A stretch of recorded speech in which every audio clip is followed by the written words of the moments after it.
Queridos irmãos e irmãs, saúdo a todos com a paz do Senhor Jesus. Quero convidá-los a abrir a palavra de Deus em Romanos capítulo 8, do verso 31 até o verso 39. Estamos terminando hoje à noite a exposição do capítulo 8 e a primeira grande parte da carta aos Romanos. Romanos capítulo 8, de 31 a 39. Nossa saudação a todos os irmãos e irmãs que estão conosco nessa noite, aqueles que nos seguem pela internet, pela transmissão no Facebook também. Queira Deus abençoar esse culto para a sua glória, para o crescimento do seu povo. Ouçamos a leitura do verso 31 a 39 de Romanos 8. Que diremos, pois, à vista dessas coisas? Se Deus é por nós, quem será contra nós? Aquele que não poupou o seu próprio filho, antes por todos nós o entregou, porventura não nos dará graciosamente com ele todas as coisas? Quem tentará acusação contra os eleitos de Deus? É Deus quem os justifica. Quem os condenará? É Cristo Jesus quem morreu, ou, antes, quem ressuscitou, o qual está à direita de Deus e também intercede por nós. Quem nos separará do amor de Cristo? Será tribulação, ou angústia, ou perseguição, ou fome, ou nudez, ou perigo, ou espada? Como está escrito, por amor de ti somos entregues à morte o dia todo. Fomos considerados como ovelhas para o matadouro. Em todas estas coisas, porém, somos mais que vencedores por meio daquele que nos amou. Porque eu estou bem certo de que nem a morte, nem a vida, nem os anjos, nem os principados, nem as coisas do presente, nem do porvir, nem os poderes, nem a altura, nem a profundidade, nem qualquer outra criatura poderá separar-nos do amor de Deus que está em Cristo Jesus, nosso Senhor. Até aqui a leitura da palavra de Deus. Busquemos a presença do Senhor, irmãos, em oração, por iluminação e compreensão. Estamos diante, Senhor, da Tua revelação escrita e pedimos, portanto, que o mesmo Espírito que a inspirou ilumine os olhos do nosso entendimento, para que vejamos as Suas maravilhas, as verdades aqui reveladas, e não somente isso, que inclines o nosso coração à obediência. Oramos por conforto, instrução, repreensão, educação, encorajamento, conversão, santificação, tudo de acordo com a necessidade de todos nós, que Tu conheces tão bem. É o que nós te pedimos essa noite, em nome de Jesus. Amém. Queridos, nós chegamos ao final do capítulo 8. Quando iniciamos esse capítulo, nós lembramos aos irmãos que o ponto do apóstolo Paulo aqui era assegurar os cristãos a respeito da sua redenção final, sobre a qual Paulo vem tratando desde o capítulo 1, ou seja, o capítulo 8 é um capítulo que tem como ponto central a segurança que nós podemos ter da nossa redenção em Cristo Jesus, que o Deus que começou a boa obra em nós, Ele haverá de terminá-la conforme Ele prometeu. Paulo, em particular, desenvolve esse ponto mostrando o que o Espírito de Deus faz por nós. No início do capítulo 8, ele fala como pelo Espírito a justiça de Deus é aplicada a nós, a justiça de Cristo é aplicada a nós. Ele nos mostra como o Espírito Santo nos inclina a cogitar e pensar nas coisas de Deus. Ele fala como o Espírito Santo que habita em nós nos capacita a vencer a carne e o pecado e testifica ao nosso espírito que nós somos filhos de Deus, e termina falando que o Espírito Santo intercede por nós com gemidos inexprimíveis. Então, todas estas ações e atitudes do Espírito Santo têm como objetivo assegurar-nos da redenção, assegurar-nos da promessa de Deus, de que Ele haverá de levar a bom termo tudo aquilo que Ele nos garante na Sua palavra, selada com o sangue precioso do Seu Filho na cruz do Calvário. Agora, Paulo termina esse capítulo escrevendo essa que é uma das passagens mais sublimes, gloriosas, confortantes e tranquilizadoras de toda a Escritura. Lendo os comentaristas, me preparando para falar essa noite, eu fiquei muito tranquilo que todos eles estavam quase todos eles estavam sentindo a mesma coisa que eu estava sentindo diante desse texto, desse tamanho. É muita coisa, são verdades enormes, sublimes, que mal podemos divisar ou imaginar ou querer compreender no nosso entendimento. É, segundo alguns, a passagem mais nobre e elevada de toda a carta aos Romanos, quando Paulo aqui, ao final desse capítulo e da primeira sessão, grande sessão da carta aos Romanos, ele nos assegura de que nada poderá, nem ninguém poderá nos separar do amor de Deus que está em Cristo Jesus. Aqui Paulo tranquiliza o crente de que ele realmente está salvo e que ele entrará na vida eterna. E ele faz isso com base em duas coisas. Primeiro, Deus está ao nosso lado. E segundo, não existe nada ou ninguém em todo o universo que possa nos separar desse amor de Deus ou impedir que ele nos dê a vida eterna conforme ele prometeu.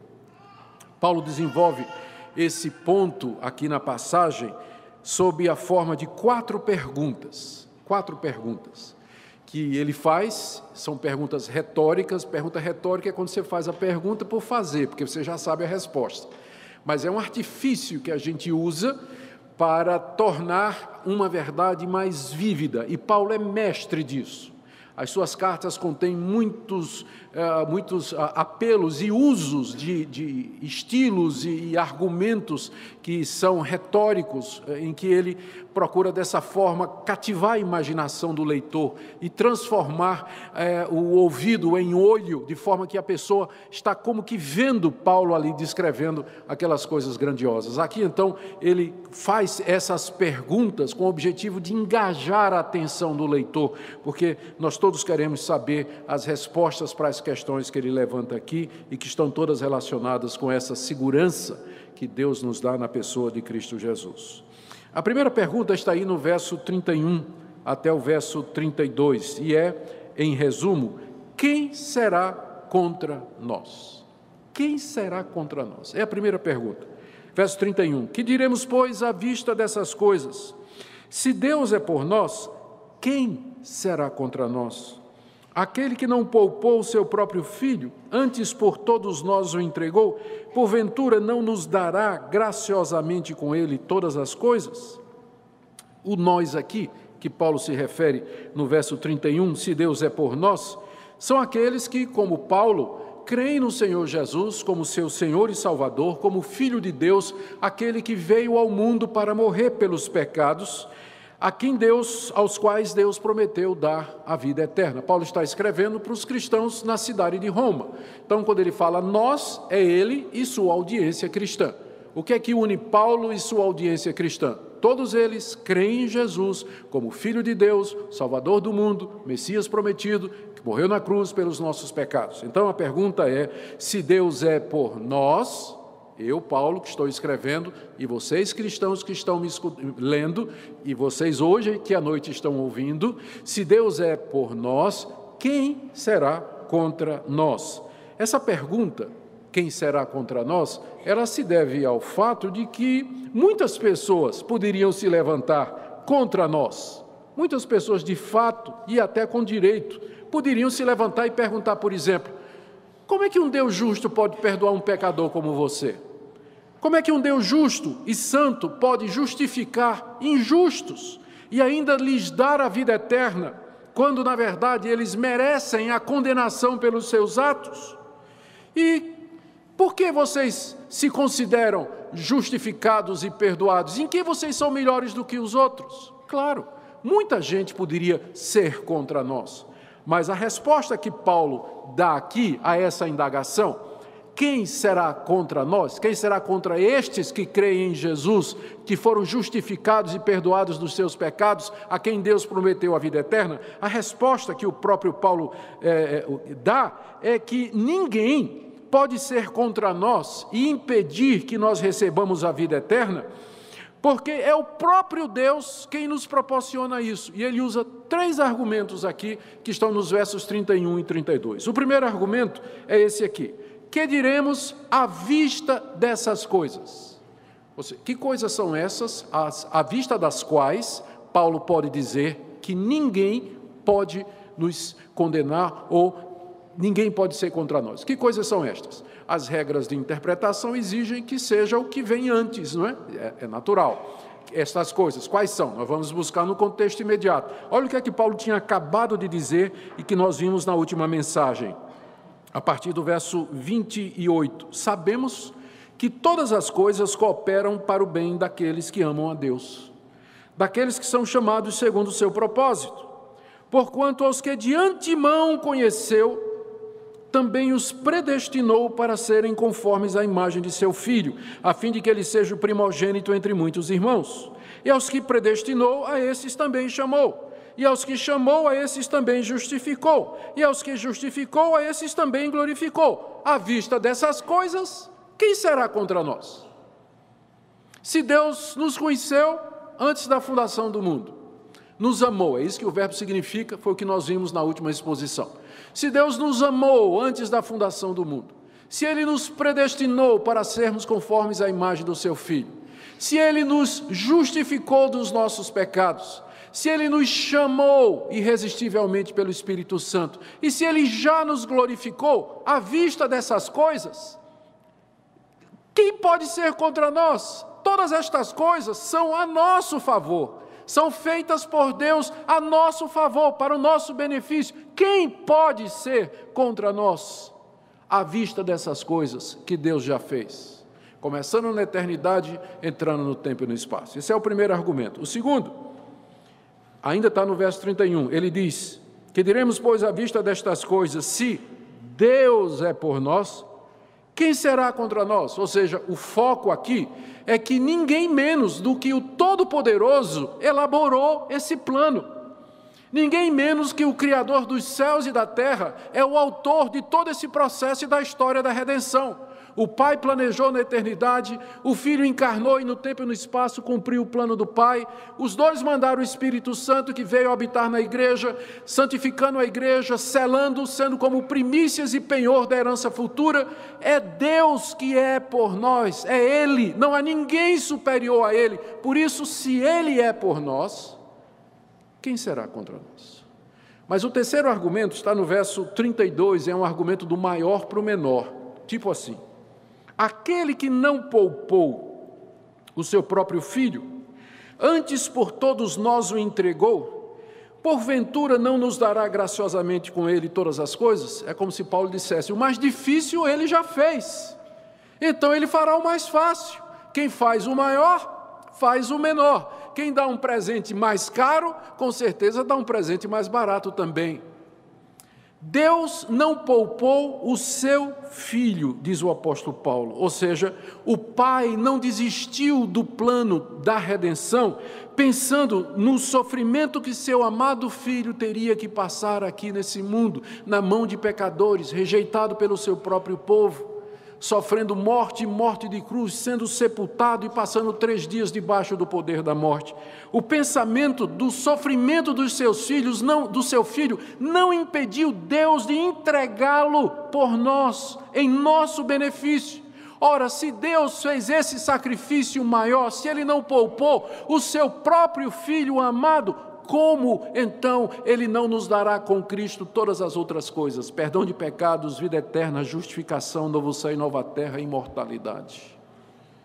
Ele já deu o maior, tudo mais vem com Jesus Cristo. São os 3 argumentos que Paulo usa aqui para responder a pergunta: quem será contra nós?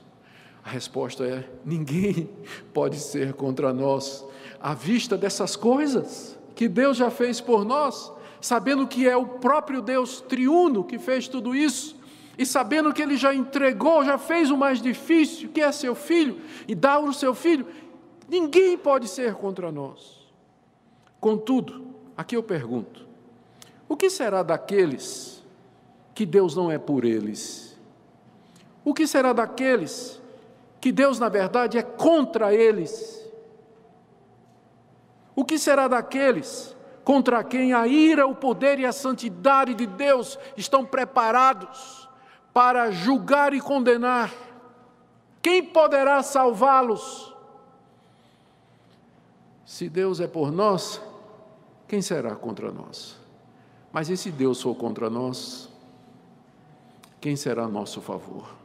Essa é a situação, a sua, essa noite.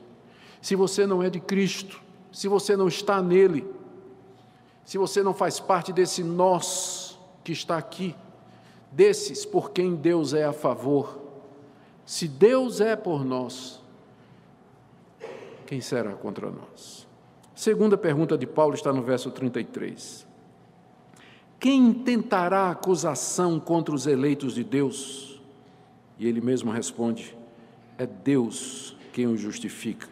Note que o nós do verso 31 agora virou os eleitos do verso 33.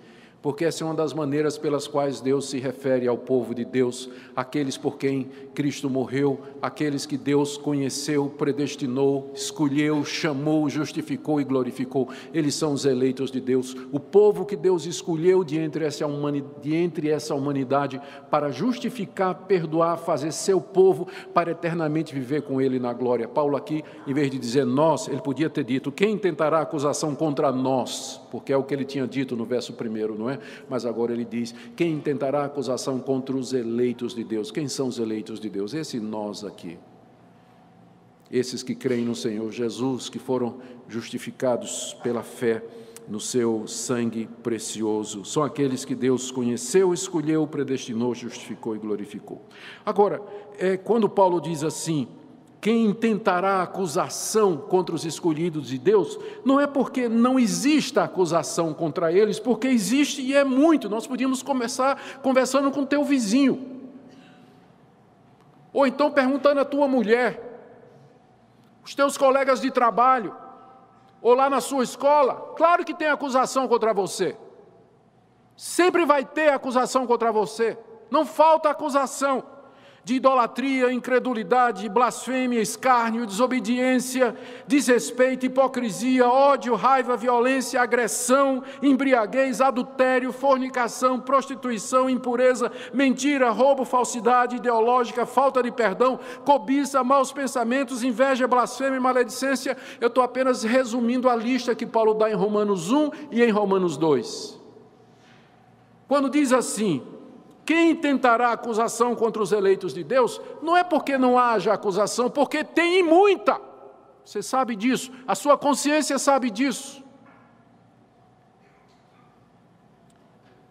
Mas a razão pela qual ninguém vai intentar acusação contra os eleitos de Deus não é porque eles não, de fato, mereçam ser acusados, mas a resposta está no final do verso 33, porque é o próprio Deus quem os justifica. É o próprio Deus diante de quem essas acusações são feitas, que justifica os seus eleitos. Esse Deus contra quem eles pecaram e diante de quem podem ser acusados, esse Deus os justificou de todas as suas acusações.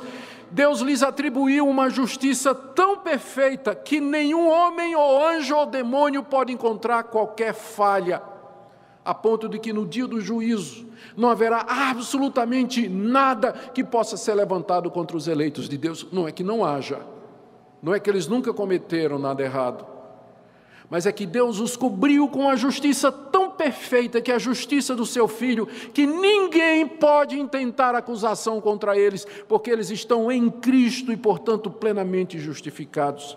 É o próprio Deus quem os justifica. Por isso, ninguém mais pode tentar acusar os eleitos de Deus, os que creem em Cristo Jesus, de qualquer dos pecados que um dia eles cometeram nessa vida. E é por isso que eles podem ter certeza da vida eterna. A minha certeza de vida eterna não está baseada na minha santidade, na minha inocência ou na minha pureza, que certamente não existem, mas está baseada no fato de que Deus me faz justo em Cristo Jesus, de forma que nenhuma acusação contra mim prevalecerá, porque é Ele quem me justifica mediante Jesus Cristo. Por esse motivo, eu disse, nós podemos ter certeza da vida eterna. Contudo, os que não creem em Cristo Jesus, os que estão em estado de rebelião e de incredulidade, eles estão debaixo de todas essas acusações, que vêm contra todos os pecados que eles já cometeram um dia na sua vida, e um dia eles vão ter que responder por todos eles.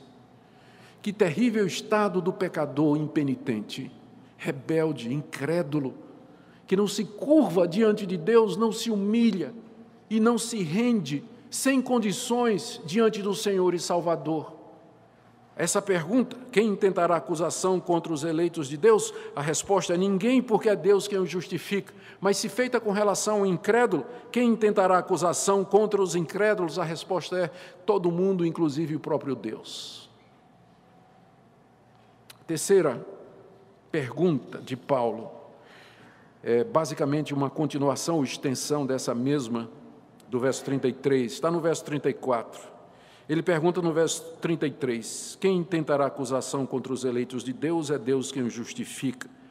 Portanto, verso 34, quem os condenará?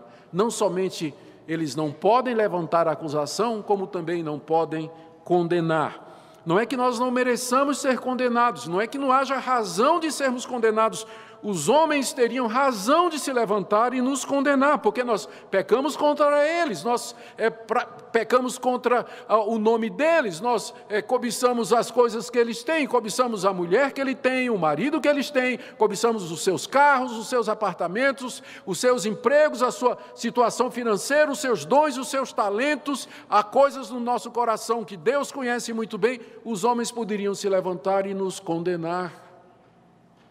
Os anjos poderiam se levantar e nos condenar, porque enquanto feitos menores do que nós em glória e honra, fomos feitos à imagem e semelhança de Deus, nós viramos as costas para Deus. E os anjos contemplam o mistério da redenção, pasmos e maravilhados que Deus tenha misericórdia dos filhos de Abraão e não socorre aos anjos.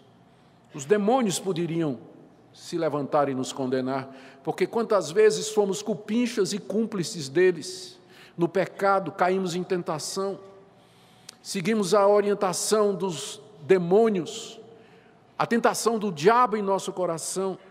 A criação toda poderia nos condenar, porque por conta dos nossos pecados, do pecado dos nossos primeiros pais, toda a criação foi trazida debaixo do cativeiro da corrupção, como Paulo diz aqui no capítulo 8. Não é que falta quem nos condene. A resposta para a pergunta não é essa. Quem os condenará? A razão pela qual nós não seremos condenados não é porque não há causa de condenação, mas está nas 4 coisas que Paulo diz aqui no verso 34. Primeiro, quem nos condenará? Resposta, ninguém. Primeiro, porque foi Cristo quem morreu. Está implícito aqui de que foi Ele que a condenação é a morte. Então, Ele já sofreu a condenação quando morreu em nosso lugar na cruz. E foi Ele, não outro. Porque se fosse um outro homem, igual a mim, que morresse na cruz, ele estaria apenas recebendo o resultado merecido pelos seus pecados. Mas se trata do Filho de Deus, puro, inocente, sem pecado, cuja morte, cujos benefícios da morte podem ser aplicados, transferidos a outras pessoas. É Cristo quem morreu. Por isso que não posso ser condenado, porque a minha condenação já foi paga por Ele. Ele já cumpriu a minha condenação quando naquela cruz Ele sofreu os terrores do inferno e da ira de Deus, bebendo o cálice da ira de Deus até a última gota. Mais do que isso, adoro quando Paulo se corrige, né? Quando ele diz aqui, é Cristo Jesus quem morreu. Não, pera. É Ele que ressuscitou. É a segunda coisa que ele diz aqui. Mais do que morreu, Ele ressuscitou. Ele venceu a morte, rompeu os grilhões da sepultura, ressurgiu triunfante como meu representante. Quem pode me condenar se Ele já está livre da condenação e Ele é o meu representante? Terceiro, Ele está à direita de Deus, estou no verso 34, Ele está à direita de Deus, para lá Ele subiu depois da ressurreição, sentou-se à direita de Deus, foi glorificado e exaltado e recebeu todo o poder no céu e na terra, e nós estamos assentados com Ele nas regiões celestiais, à direita de Deus Pai. E por último, diz Paulo, que também, como se não bastasse, não é? E também, além dessas coisas, também Ele intercede por nós. Interceder significa pedir alguma coisa em favor de outra, alguém em favor de outra.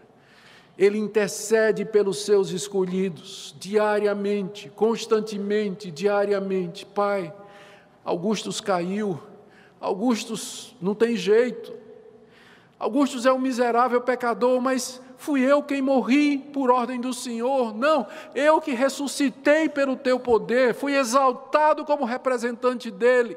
Perdoa-o, levanta-o, sustenta-o, não permita que ele seja tentado mais do que ele possa suportar, como um dia eu intercedi por Pedro, eu intercedo agora por ele e por todos aqueles que são meus. Diante disso, queridos, diante de tal sumo sacerdote, intercessor, representante, justificador e defensor, quem nos condenará? Quem poderá nos condenar diante da obra completa e perfeita de Cristo Jesus? Entretanto, o que será daqueles por quem Cristo não morreu, por quem Ele não ressuscitou, que não representa a direita do Deus Pai e por quem Ele não intercede? O que será de você sem Cristo? Com todos os seus pecados, toda a sua culpa, toda a condenação que lhe aguarda com justiça, por causa de todas as desobediências cometidas. Quarta pergunta e última.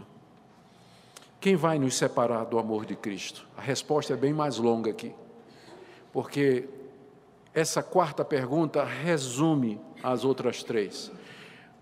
Porque Deus é por nós, ninguém nos condena e ninguém vai levantar acusação contra nós por causa do amor de Cristo.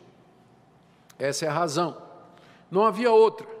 Deus não viu nada em nós para fazer tudo isso que Paulo vem descrevendo desde o capítulo 1 até o capítulo 8. Que é a redenção do pecador mediante a fé em Cristo Jesus gratuitamente. Não havia razão nenhuma a não ser o grande amor com que Ele nos amou e do qual Paulo já havia falado no capítulo 5, versos 5 e verso 8. Vocês lembram disso? Nós já fizemos a exposição daquele capítulo. Agora Paulo volta a falar do assunto. Diante disso, quem nos separará do amor de Cristo Jesus? Paulo aqui separa em duas listas aquilo que ele imagina que as pessoas poderiam pensar que nos separariam do amor de Cristo. A primeira lista está do verso 35 até o verso 37 e a segunda lista do verso 38 até o verso 39. A primeira lista, que é de 35 a 37, se refere aos sofrimentos aqui desse mundo, e que eram sofrimentos bem reais para o apóstolo Paulo e para os cristãos da sua época, quando estavam sendo perseguidos. Olha a relação deles aqui, são 7 sofrimentos mencionados a partir do verso 35. Ele pergunta no verso 35, quem nos separará do amor de Cristo? Só um pequeno detalhe. Ele pergunta, quem nos separará? Só que o que ele responde é o que não nos separa. É como se essas coisas aqui fossem gladiadores armados, cercando-nos, querendo tirar-nos a vida. Ele pergunta, quem nos separará? E aí a resposta são coisas, né? É como se ele estivesse personificando estas coisas como um enxame de soldados armados, inimigos salteadores que vêm contra nós. Quem nos separará do amor de Cristo? Aí ele pergunta, vem a lista. Será a tribulação? Tribulação aqui são os sofrimentos em geral. Será que a angústia pode me separar do amor de Cristo? A angústia aqui é aquela sensação que é causada pelas dificuldades que a gente enfrenta aqui nesse mundo. Será que é a perseguição por sermos de Cristo Jesus, que gera a pobreza, trazendo fome e nudez, trazendo o perigo de morte, de prisão e finalmente a espada, a perda da vida pelo soldado, pelo executor romano?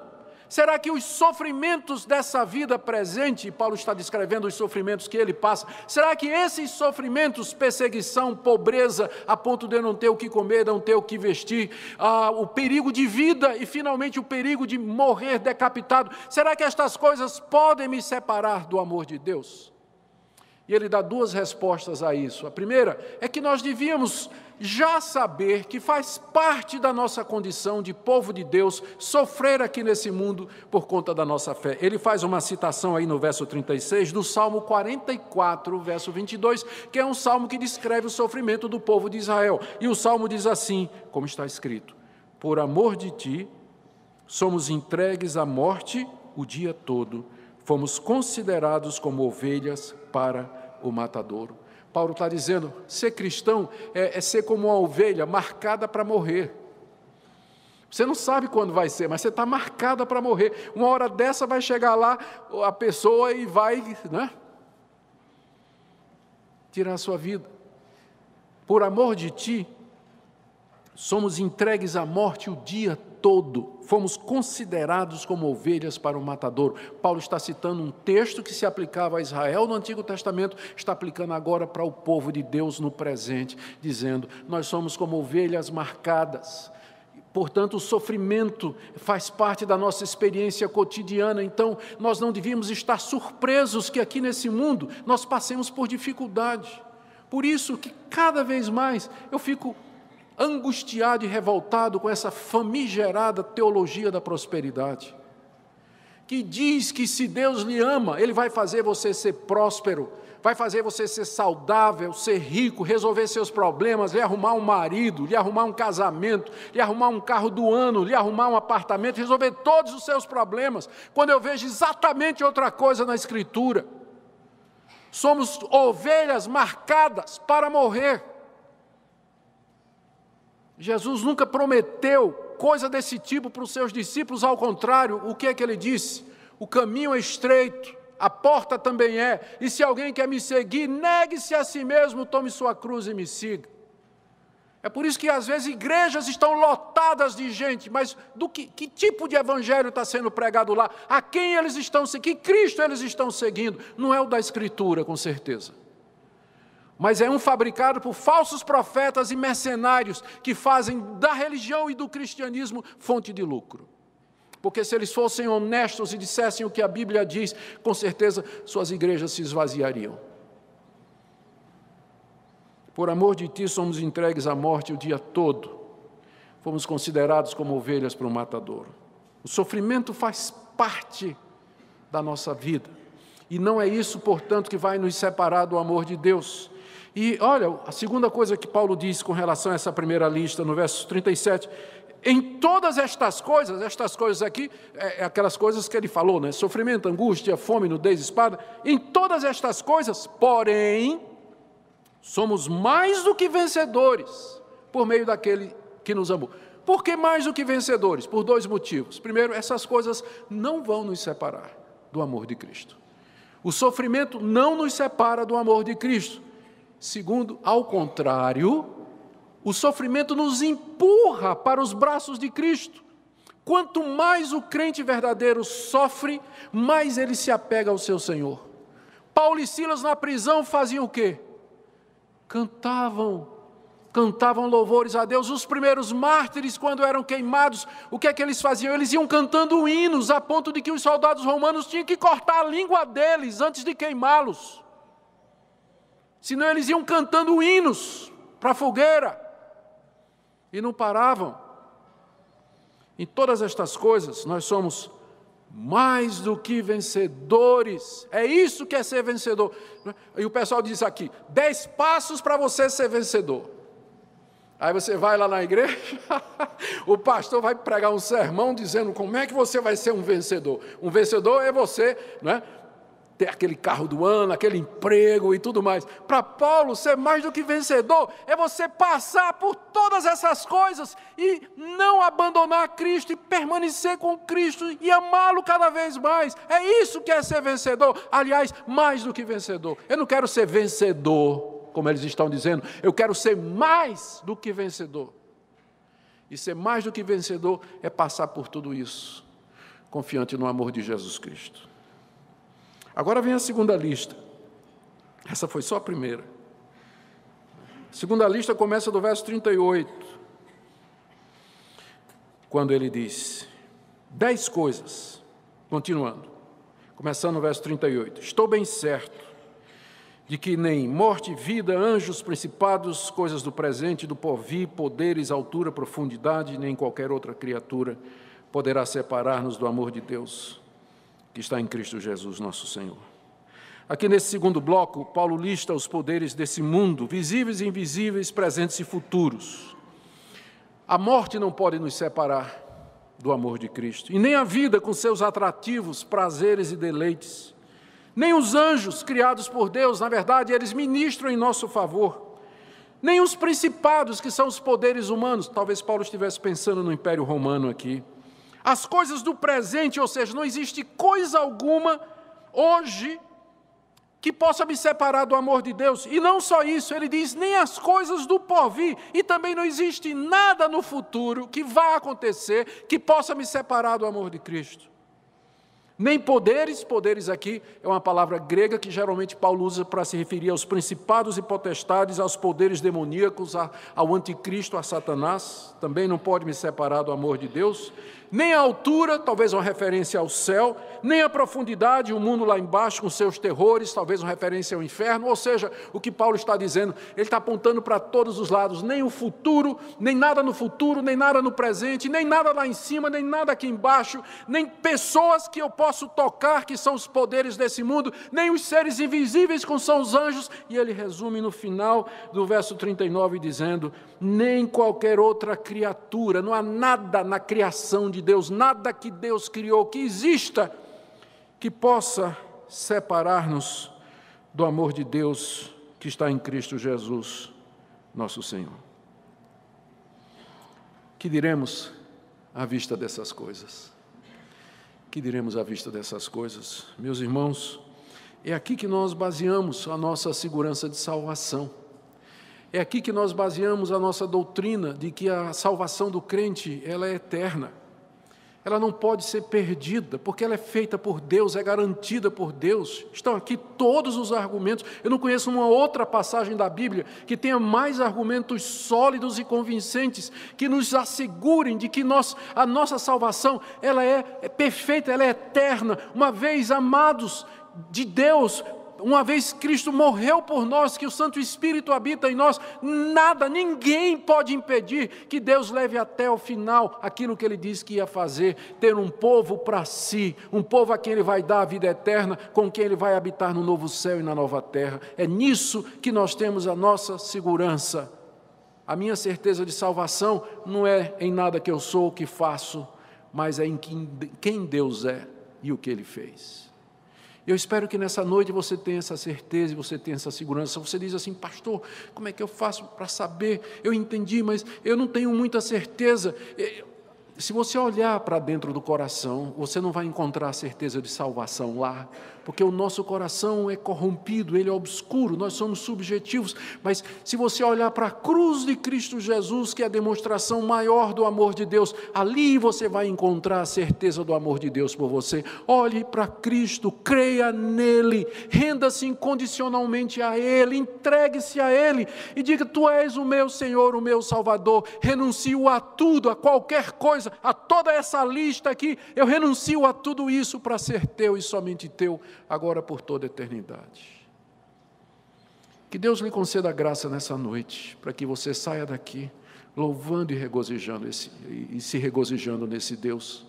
Se você se sente longe de Deus, ou culpado, ou com seu coração transbordando de angústia e de dúvidas e de dificuldades, ainda assim o caminho é o mesmo. Venha ao Senhor Jesus, creia nesse Evangelho. Esse é o Evangelho que salva, esse é o Evangelho que vem de Deus, esse é o Evangelho apropriado para pecadores como vocês e como eu. Creia nele nessa noite e que Deus aplique essa palavra em nossos corações. Amém. Oremos. Ó Deus, que diremos à vista destas coisas? Se Tu és por nós, quem será contra nós? Quem poderá nos separar do Teu amor em Cristo Jesus? Eu quero interceder nessa noite pelos que aqui estão, Senhor, e que ainda não têm certeza, e que ainda não encontraram paz no seu coração, que ainda estão debaixo da culpa, estão debaixo da condenação dos seus atos. Ó Senhor, que a tua luz brilhe nessa noite, que o teu grande amor seja estendido a todos que aqui se encontram, que nós nos regozijemos na tua graça, no teu perdão que alcança o pior pecador. Consola o teu povo nessa noite com as consolações da tua palavra pelo Espírito Santo. E quando vamos participar da ceia agora, Senhor, sela esta palavra através da ceia do Senhor em nossos corações. Alimenta-nos do nosso Salvador. Alimenta-nos espiritualmente. Em nome de Jesus. Amém.